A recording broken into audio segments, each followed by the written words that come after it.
We are now joined by Matt Kenseth, driver of the number $20 General Toyota for Joe Gibbs Racing. Matt, no stranger here to Texas Motor Speedway and to Victory Lane here. What is it about this racetrack that you enjoy, and what are your thoughts going into the weekend? Well, you enjoy it when you have a good car. So, I think, we haven't done too well here in recent history, but before that, it's always been a good track for us. So I like the challenges of the different ends of the racetrack. They're a lot different, and the wore-out pavement. I think the low aero package is going to be different here. So I've always enjoyed the track. We'll open the floor up to questions. If you have a question, please raise your hand. We'll get a wireless mic to you. We'll start here with Matt. Matt Weaver, Racer.com. Between just being a good driver with a good team, is there anything that you notice out of Jimmy Johnson that makes him so good every time he comes to Texas? The biggest thing I notice about Jimmy is he's pretty good everywhere. It's not too much of a slouch anywhere that I can really think of. So really nothing stands out special to hear for him, really, to me.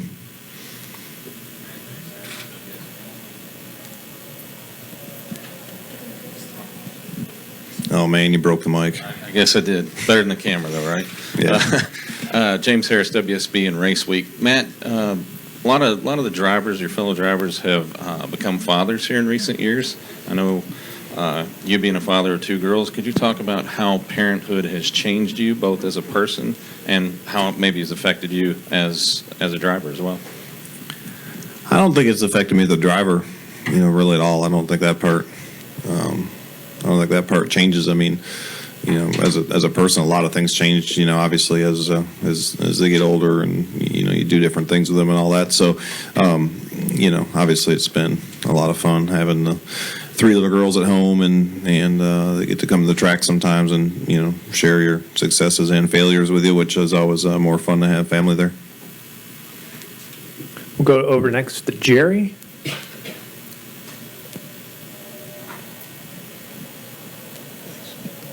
Jerry Fraley, Dallas Morning News.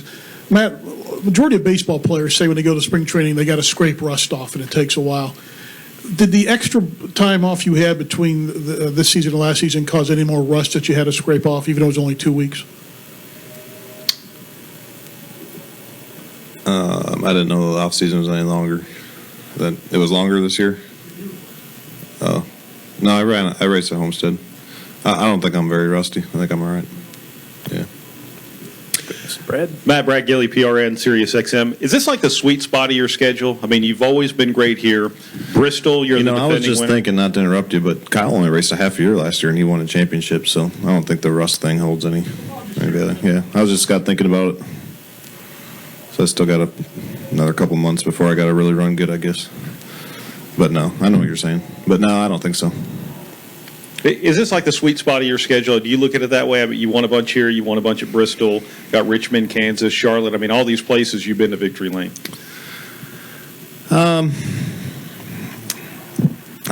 don't know. I mean, it's really what have you done for me lately sport. It doesn't really matter if we won here 4 or 5 years ago or whatever it was. So, you got to be able to perform every week. I think if you're going to be a contender for the championship, you got to run good everywhere. I don't think you really want to have any weak spots of the schedule. I mean, yeah, you can have a track or two, that's maybe not a great place you don't run good at. But I feel like when we've been at our best at JGR as a whole, I think they've been able to run good everywhere.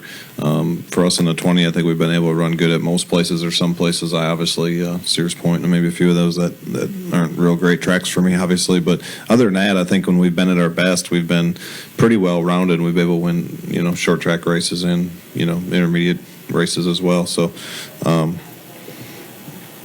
I guess to answer your question, I don't look at this part of the schedule any better or worse than I looked at the last 4 weeks. Those have always been good tracks for us in the past too. Go over to the right here to Daniel. Daniel McFadden with NBC Sports. Will the new low downforce package allow for the kind of finishes that took place here, like in 2007 when you and Jimmy Johnson fought for the win at the end? I hope not, because he beat me. So I don't know. I've lost a couple close ones here. Jeff Burton beat me here once right toward the end, and Jimmy beat me right toward the end that one other race. So I can't really predict what's going to happen, in the race. I mean, I think typically this has been a good racetrack. It's got a lot of character. It's got a lot of bumps. The track's real, abrasive, and the surface kind of wore out. So I mean, I think the track's always been pretty good, for passing, and you always hope that continues to get better with the rules changes. Any additional questions for Matt? Matt, good luck this week, and thanks for joining us today.